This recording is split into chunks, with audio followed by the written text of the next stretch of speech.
Então você olha hoje e fala assim, cara, um cara como o Felipe Neto com 40 milhões de inscritos, né? Ele é o William Bonner dele mesmo, ele é a Globo dele mesmo, ele é o editor-chefe do jornal dele mesmo. O YouTube tem 15 anos, né? Ele é um adolescente, a televisão está fazendo 70. Então, assim, quantas pessoas também não erraram do mesmo jeito lá no início da televisão? Essa decisão pelo streaming era praticamente uma decisão por sobrevivência. O modelo se esgotou, Carol. O modelo publicitário na televisão se esgotou. Por isso que a televisão está sendo reinventada o tempo todo.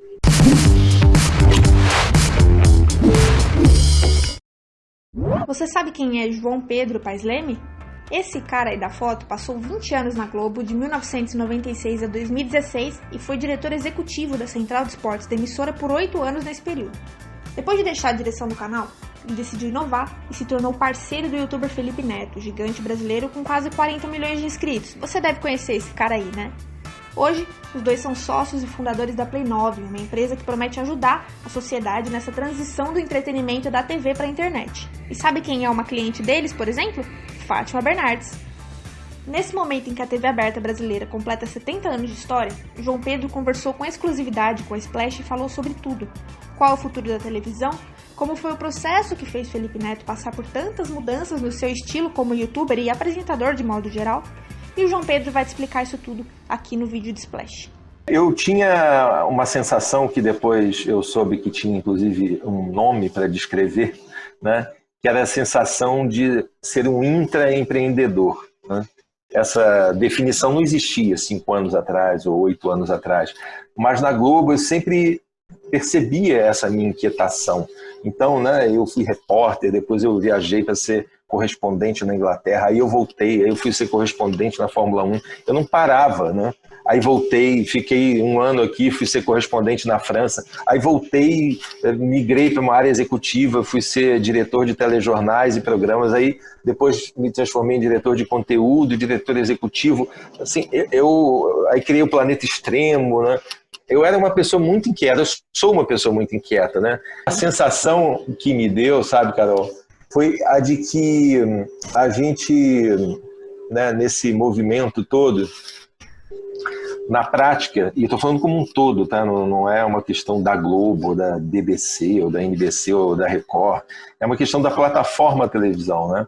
A gente estava começando a perder aquele, mesmo com os empreendedores dentro da empresa, aquela sensação de que essa é a plataforma que vai dar o próximo passo da comunicação, né? O que é algo absolutamente compreensível também, se você olha o histórico da comunicação como um todo, né? Um dia, né, o jornal, né, veio e foi um impacto, né, quando você já tinha os livros feitos nas Bíblias de Gutenberg, e aí depois veio o rádio, veio o cinema, aí surgiu a televisão. Todos esses novos meios de comunicação geram impactos que são, né, muito transformadores para o mercado.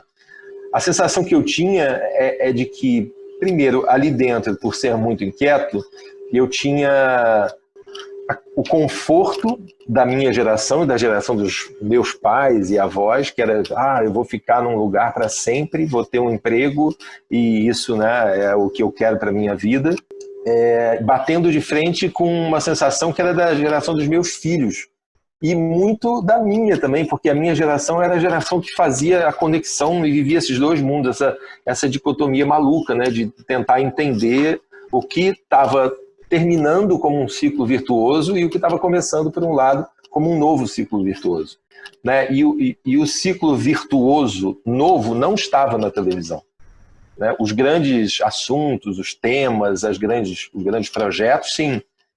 E aí, quando terminou a Olimpíada, que é a minha paixão, eu amo de paixão a história dos Jogos Olímpicos e tudo mais, eu não tinha muito mais nenhuma motivação, né? Depois de liderar tanta gente, foi o maior projeto até hoje, considerado o maior projeto da história da Globo, sabe, as Olimpíadas no Rio de Janeiro, que mobilizaram muito mais do que o esporte, né? A emissora mudou, a grade toda mudou, né? Eu participei daquilo durante, sei lá, a concepção durou mais do que 4 anos, foi bem antes, né? Quando a gente Eu fui para Copenhague em 2009, quando, né, o Brasil foi escolhido, então 7 anos antes. Então, desde ali, eu participei de toda a concepção do que a gente iria, e depois tive o privilégio de poder dirigir o conteúdo durante aquele período mais perto dos jogos, ali, né, nos 2 últimos anos de preparação, pós-Copa. O que pode ser mais legal e desafiador do que isso, né? Nada. Então, assim, a saída da plataforma televisão, ela coincidiu com um ciclo que era um fechamento de sonhos também para mim. E eles coincidiram, né, de acontecer em um momento muito positivo para essa transformação da comunicação. Então, eu não teria, me conheço bem, como continuar fazendo coisas que eu achava que não trariam mais desafio, numa plataforma que eu considerava já decadente, entendeu? Não tinha para mim a menor chance de eu fazer isso. Quando a gente fala decadente, não é que ela vá terminar e ser, né, a gente vai decretar o fim da televisão, como muita gente já fez e tal. Decadente no termo claramente oposto ao que é ascendente, né? Então, assim, não dá para você fazer uma coisa sem comparar com a outra. Então, quando você olha o mundo digital e o mundo offline, você está vendo um mundo em decadência e um outro mundo em ascendência. Eu fiz as comparações ali, né, com o mundo do cinema e da televisão e tal. Mas o cinema não terminou, ele se reinventou com a chegada da televisão, né? E o que eu acho é que todos eles tinham um modus operandi muito parecido, que era baseado, né, em um tipo de discurso muito McLuhaniano mesmo. Assim, você tem emissor, você tem receptor, meio, mensagem, veículo, né? Aí você fica olhando. Tudo aquilo funcionou até a chegada do Google, até a chegada do Facebook. Quando chegou, você misturou o emissor com o veículo, com o canal, né? Então você olha hoje e fala assim, cara, um cara como o Felipe Neto com 40 milhões de inscritos, né? Ele é o William Bonner dele mesmo, ele é a Globo dele mesmo, ele é o editor-chefe do jornal dele mesmo. Então, aquelas 5 coisas, né, que levavam até o receptor da mensagem se condensaram, pelo menos 3 delas, em um lugar só. E você passou a ter só o veículo que exibe para lá. Né? Então, se você criou essa força, né, capacidade de todo mundo se transformar em mídia, a revolução estava clara para mim naquele momento, né? Quando você passou a criar uma maneira disruptiva também de olhar a estrutura muito consolidada e cartesiana de tipo 60 anos ou 70 anos de história, né? E quando você pergunta assim, se está em decadência, sim, mas eu não acho que deva ser uma boa frase para headline, porque fica parecendo vazia, né? De João Pedro Paes Leme, a televisão está em decadência. Mas ela é uma frase que vem carregada de verdades para quem está em ascensão, né? Ou em ascendência. Então, eu acho que eu não desconectaria nunca essas duas coisas. Acho que são mundos ainda complementares, né? Acho que a televisão ainda tem um papel grande, principalmente em países como o Brasil, né? Com distorções sociais gigantescas. Ela cumpre um papel de ser um meio de comunicação gratuito, mas a questão é que o mundo digital também é gratuito, né? Que Janus, né, a figura de janeiro ali, ele é um símbolo que olha para trás e para frente. Porque ao começo do ano você tem que olhar o ano para trás, né? Então é uma figura com 2 cabeças, assim, quando você olha na mitologia. E eu acho que a gente, nessa parada toda, aprendeu a também respeitar o passado, né? Olhar o passado e não parecer que tudo que passou é um lixo, e tudo que virar para frente é encantador. Então, na prática, sempre que eu olhava uma pirâmide, olhando a base como a internet, né, todo o digital, que é granular e pode ir para o meio como a TV a cabo, né, a coisa paga, e a ponta como a televisão, para mim era muito claro, e é claro, que o que vai desaparecer primeiro é o que é pago, né? Assim, a TV paga, porque você não vai assinar um negócio, tem 250 canais e você vê 5, ou 12, ou 17, né? Você vai assinar no Netflix, você paga e vê o que você quiser. Ou, agora até com o esporte, né? Tem esse movimento do exatamente. streaming, então... Totalmente. Esporte, todo tipo de comunicação, de lazer, de qualquer tipo de conteúdo de entretenimento, né?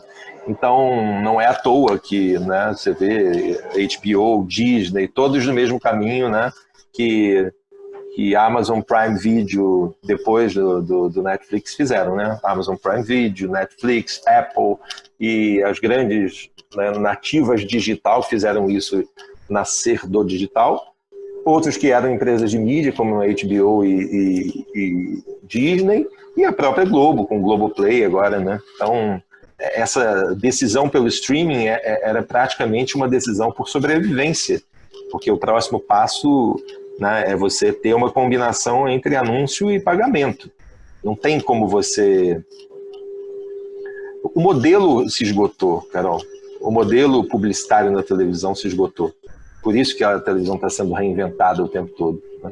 E usando o exemplo da Fátima, né, é fácil de perceber que para ela como apresentadora, como, né, formadora de opinião, a plataforma TV ainda é muito importante porque ela alcança pessoas no Brasil inteiro e o público da TV é que mudou muito. Então o público da TV hoje é um público muito mais ligado às classes B, C, D e E, né, do que a classe A, B, B+, e C+, né? Isso foi uma mudança que aconteceu gradativamente, porque, de certa forma, a internet é tão democrática quanto a televisão. Então, se você tem a oportunidade, né, de ter de graça todos aqueles conteúdos que você gostaria de ter, que são ligados ao seu interesse e eles estão ao seu dispor em outra plataforma a qualquer momento, né, aquilo gerou uma competição com a TV muito grande.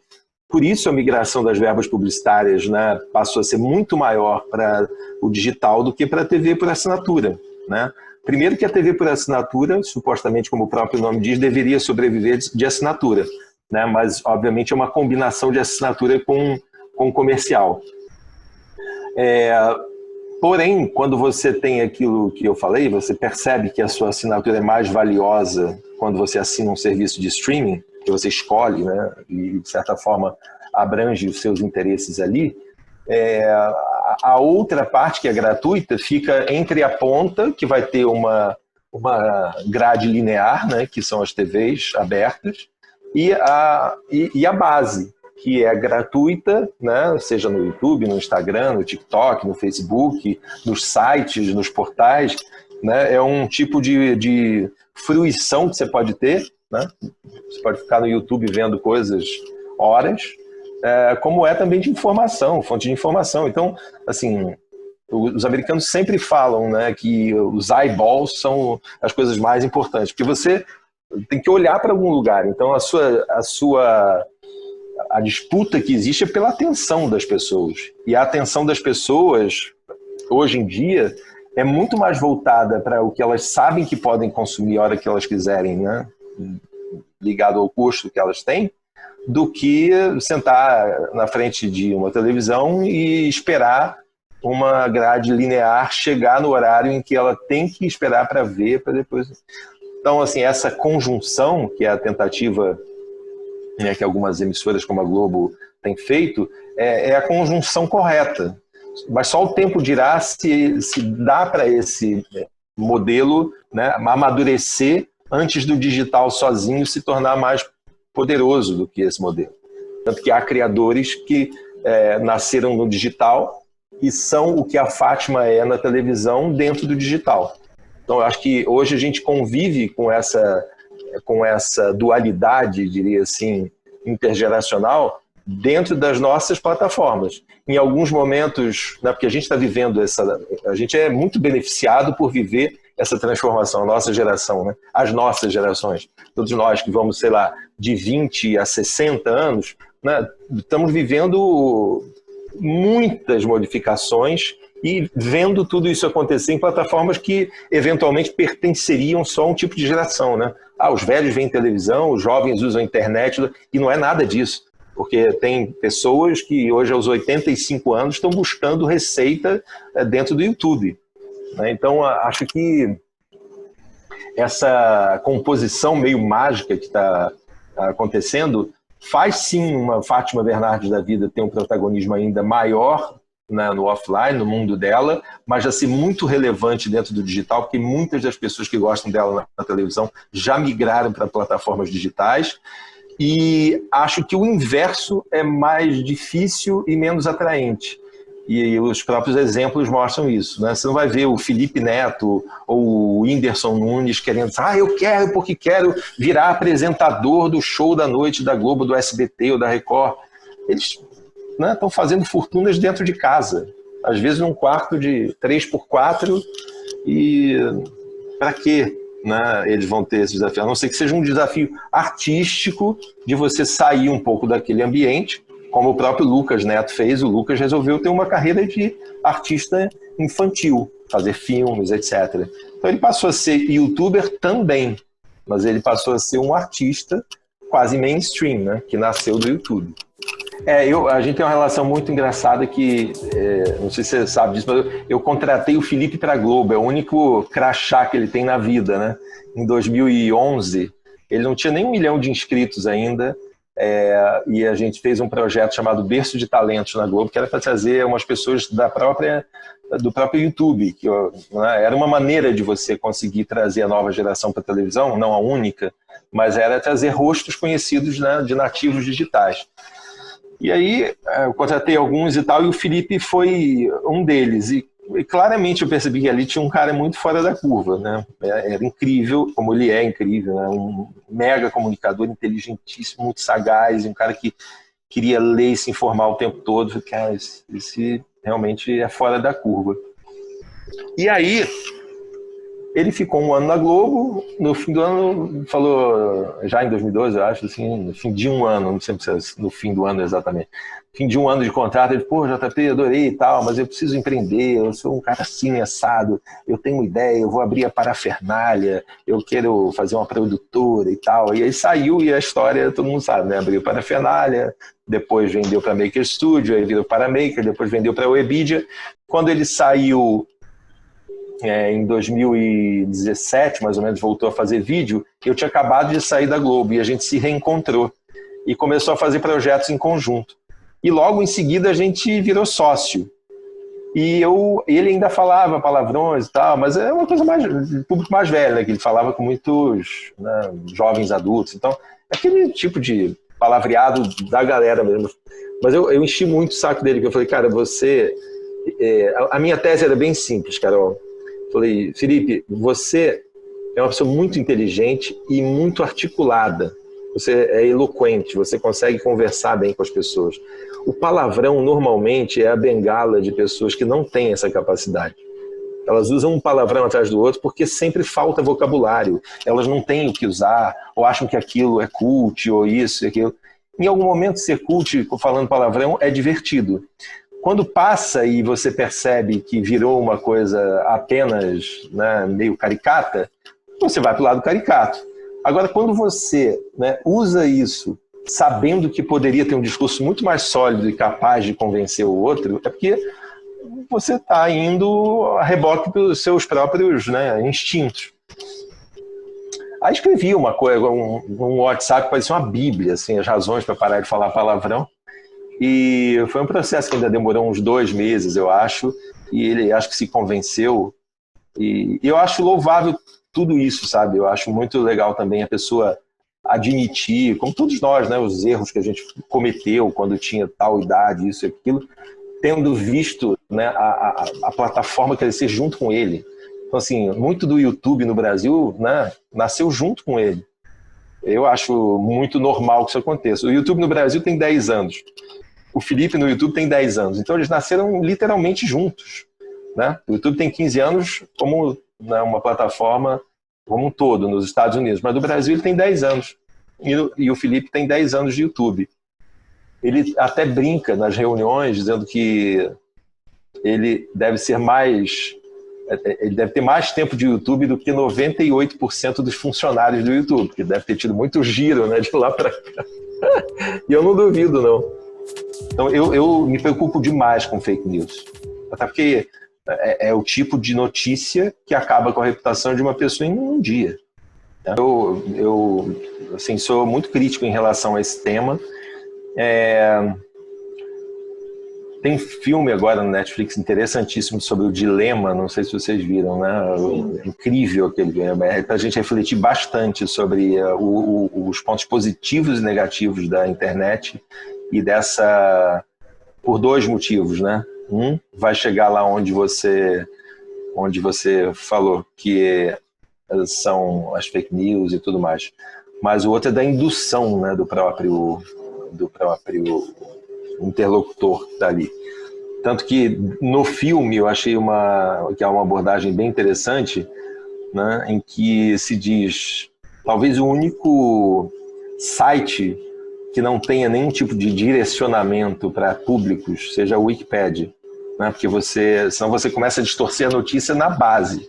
Mesmo assim, a gente sabe que a Wikipedia é um site feito com colaboração, né, de pessoas. E a gente sabe que pode sim existir um momento, em um intervalo de 2 horas ou 3, que alguém entrou ali, né, massacrou a reputação de um outro, e até ser corrigida, alguém fez lá um print, botou a mentira no ar e aí virou fake news. Então, assim, a gente vive, né, uma transformação monumental. Acho que não temos ainda legislações que sejam capazes de punir essas pessoas, né, que geram fake news diariamente, né? Existe uma indústria da fake news. Não existe como a gente imaginar que isso seja também um movimento top-down, mesmo que venha, né, quase dogmaticamente para resolver os problemas da sociedade, porque não é. O que acontece é que a sociedade resolveu seus próprios problemas, criando legislações mais robustas, né, criando sistemas que permitiam que as pessoas convivessem em sociedade, em harmonia, né? Então, tudo isso é exercício de, né, pelo menos 5 ou 6 milênios da nossa sociedade, né? De execução de leis, transformação de leis, tentativa de busca de justiça e tal. Mesmo passando pelos momentos mais críticos que a gente já passou na história da humanidade, né, a gente tentou ir em busca de um convívio harmonioso entre nós. Tudo isso funcionou muito bem enquanto os séculos passavam com velocidade de século.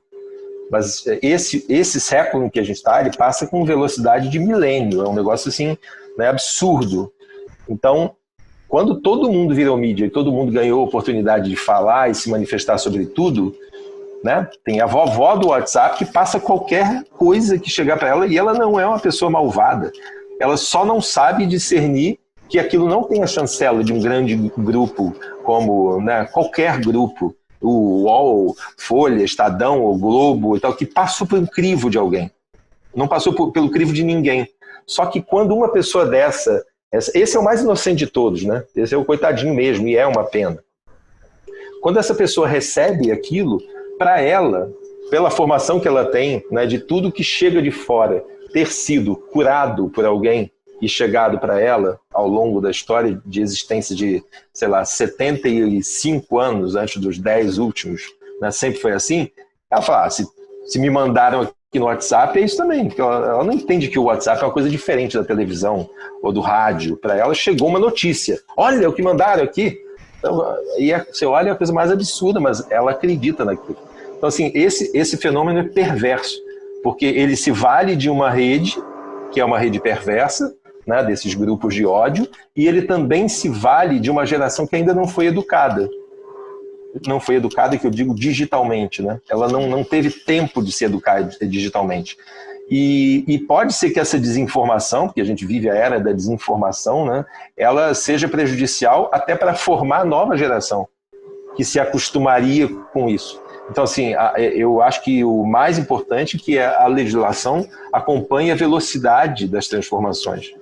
Mas, infelizmente, o nosso processo não é do Brasil, estou falando do mundo, né? O processo humano, né, de legislar, depois botar as leis para serem executadas, tudo, também é um processo que é lento, é quase letárgico, porque ele obedece um ritmo que não existe mais.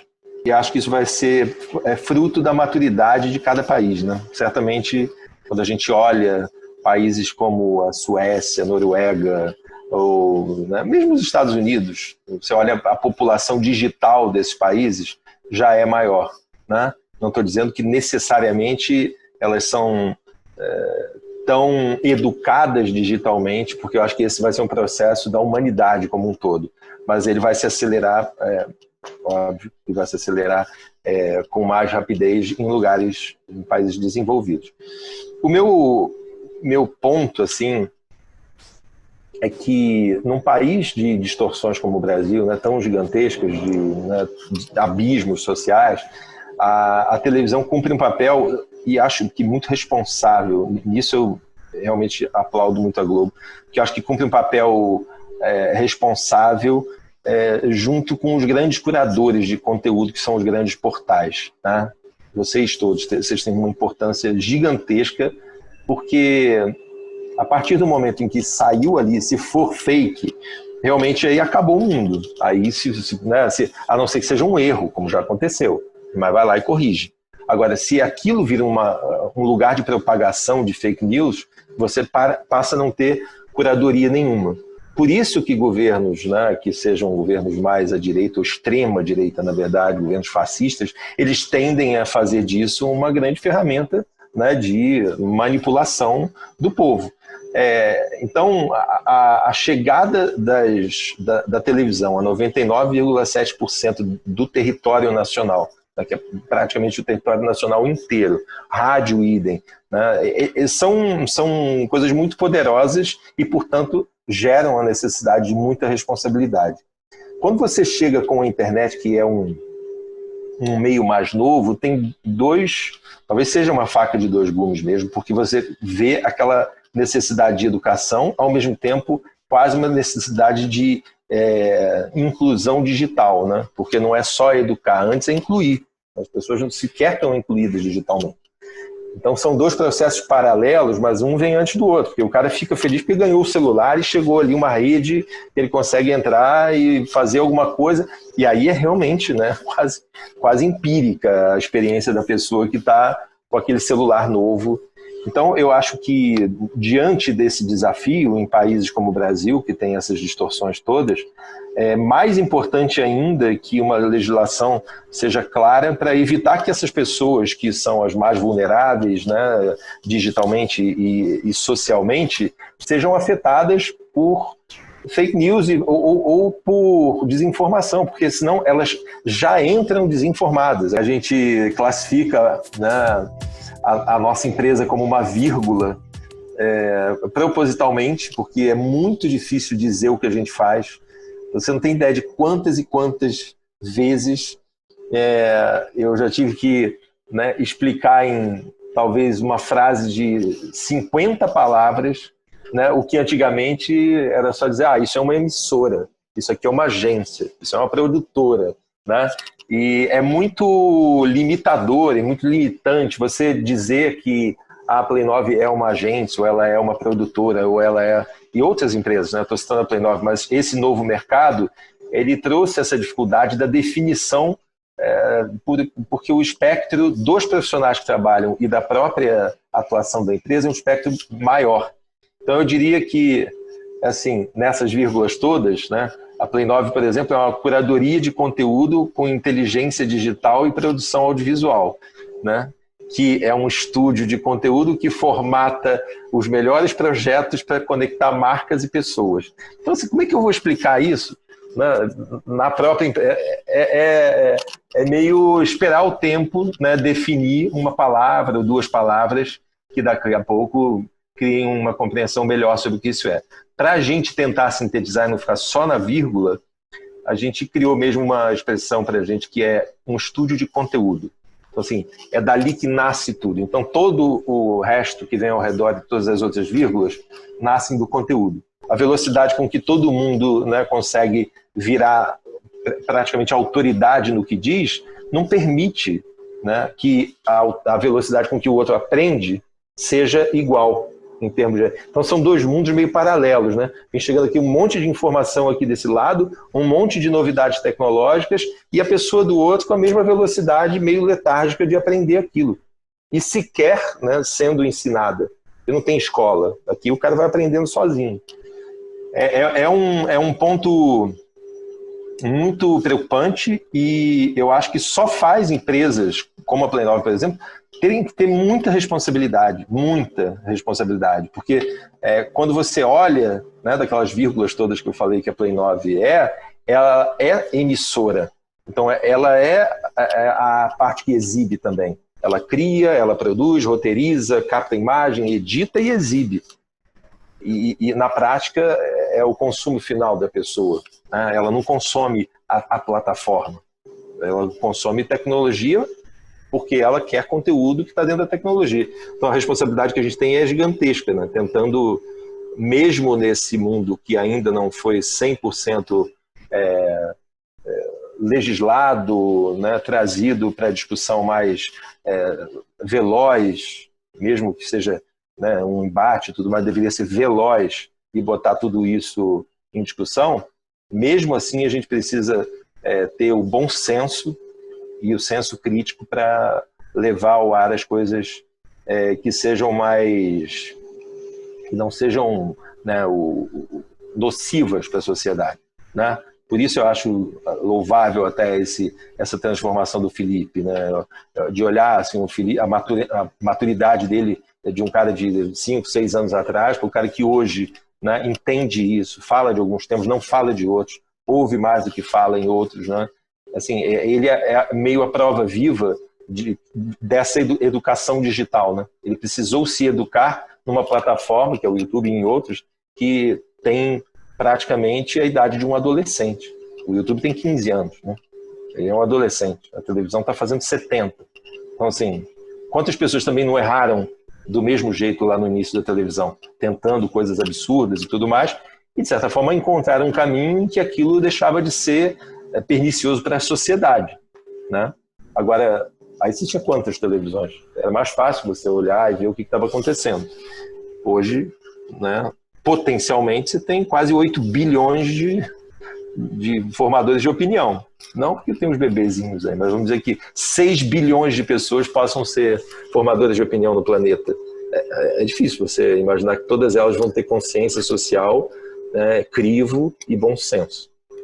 Eu quero ir muito longe, porque eu acho que a Bruna está aqui, eu sei que ela está só de ouvinte, mas ela é uma testemunha viva, né, do que a gente conversa dentro da empresa.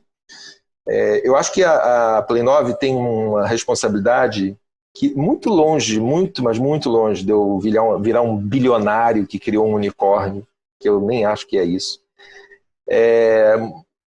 O mais importante para mim é ter certeza de que a gente está criando uma empresa que estará, em breve, entre as principais empresas que prezam pelo que a gente pode e deve fazer com esses novos meios digitais. Sabe? É um pouco isso que a gente estava falando. Eu gostaria que a Play 9 pudesse ser assim, um exemplo de não só de integração e de possibilidade de inclusão e de discursos mais livres e abertos dentro dela, de, né, núcleos de diversidade que não sejam, né, e não são só da boca para fora, mas são também de integrar pessoas dentro da própria empresa, mas que ela seja vista assim como por isso que eu gostei muito das perguntas que você fez, que elas foram conduzindo para essa conclusão, que é a minha conclusão, sempre. Assim, a gente está, e evangelizando talvez seja um tempo que pode dar um duplo sentido que eu não quero que tenha, assim, a gente está meio, né, educando o mercado e aprendendo com o mercado. Então, se a gente não usar as melhores práticas dessa educação, do respeito às pessoas, né, e do propósito do que é exposto no fim do dia, né, pelos nossos canais e tudo, não faz o menor sentido virar uma empresa gigantesca, né? Então, assim, quando a gente tem um manifesto da Play 9, quando a gente diz que antes do dinheiro vem realmente a preocupação com as pessoas, isso não é blá blá blá, isso é fato, porque não é só com as pessoas da Play 9, é com as pessoas em si. Porque eu jamais toparia, vamos fazer o canal do fulano, porque ele, porra, ele mostra uma faca no fim do dia, com um troço ensanguentado. Meu Deus do céu, eu nunca quis isso na minha vida, nem na televisão. Eu não vou, né, ser parte de uma coisa, pô, mas vai dar dinheiro. Não interessa o que vai dar. Vai dar uma vergonha enorme que não apaga 30 anos da minha carreira. Eu não quero isso, uma mácula dessa na minha carreira. Eu topo as coisas que foram erros que eu cometi tentando aprender, melhorar e fazer, mas eu não topo coisas que vão absolutamente contra o core do que eu acredito que seja, né, a transformação da sociedade.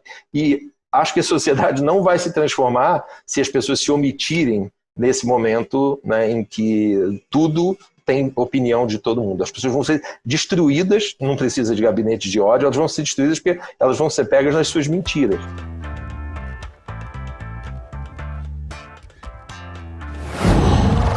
Qual